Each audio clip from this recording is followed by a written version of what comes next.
Good morning, dear students. Yesterday we read some portions of the lesson, finding the rarest animal in the world. Okay, page 29. First paragraph is completed in our previous class.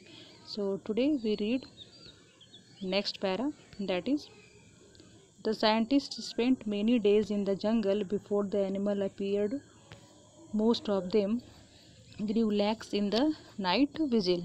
Okay, the scientist spent many days, है ना, जो scientist थे वे क्या करते थे, बहुत सा अपना दिन वहाँ बिताएं, कहाँ, उस जंगल में, बिफोर द एनिमल अपीयर्ड, उस एनिमल जिसको वो ढूंढने आए थे उसके अपीयर होने के पहले तक. Most of them grew lax. Here the lax word, the meaning of the lax will be careless, relax, है ना. In the night vigil. Vigil means to keep an eye on something, है ना. क्या होता है उसमें से, जब वो एनिमल के दिखने के पहले वे वहाँ बहुत सारे दिन अपने वहाँ जंगल में बिताए. कौन, जो साइंटिस्ट वहाँ आए थे, और उनमें से कुछ तो बहुत लेजी थे, रिलैक्स थे, है ना, रात्रि के समय बहुत केयरलेस होते थे वे. But not doctor Ramakrishnan. लेकिन डॉक्टर रामाकृष्णन नहीं, है ना.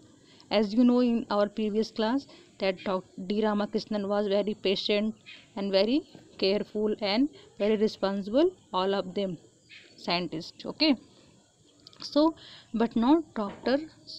Ramakrishnan. He kept up with his routine and patiently waited for the animal from his hidden observation spot up in a tree, है ना. वे क्या करते थे, he kept up, वे रखा करते थे, है ना, विथ हिज रूटीन, अपनी रूटीन जो उनकी थी डेली की, एंड पेशेंटली, बड़े ही धैर्य से, वेटेड, इंतज़ार करते थे, फॉर द एनिमल, जानवर का, फ्रॉम हिज हिडन ऑब्जर्वेशन, जहाँ से वो अपना छिपके जो निरीक्षण करने का जो जगह बनाए थे उस पेड़ में, spot up in a tree, वहाँ से रात में वे ऑब्जर्व करते थे हर दिन. वन नाइट, एक दिन रात की बात है, क्या हुआ, the animal appeared all of a sudden at the edge of the lake to drunk the water.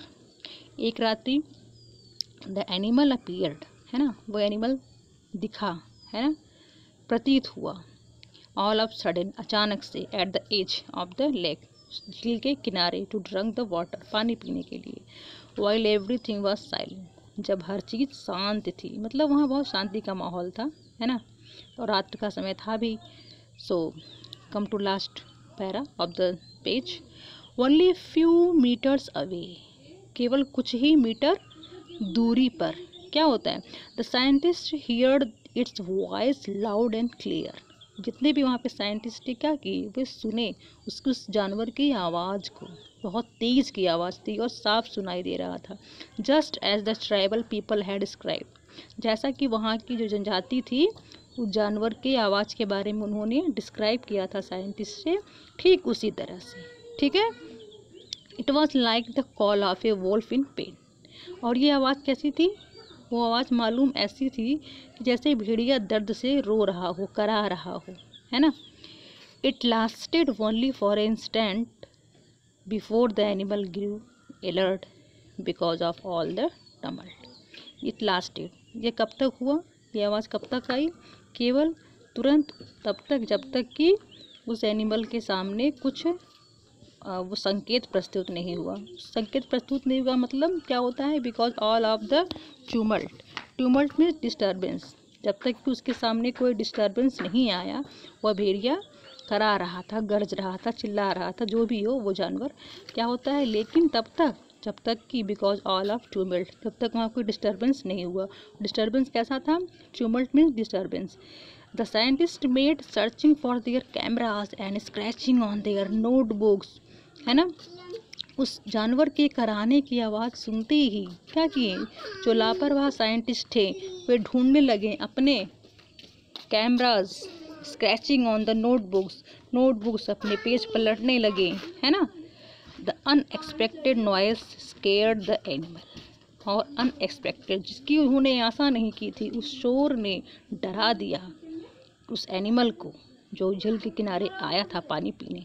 And it shot of before it, और वो मतलब उसकी फ़ोटो खींचने की, साइंटिस्ट फ़ोटो खींचने के पहले ही वो क्या हुआ, इट कुड बी सीन और स्टडीड इन एनी डिटेल। कुछ भी खींचने के पहले, फ़ोटो या उसकी डिटेल स्टडी करने के पहले वे वहाँ से वो गायब हो गया।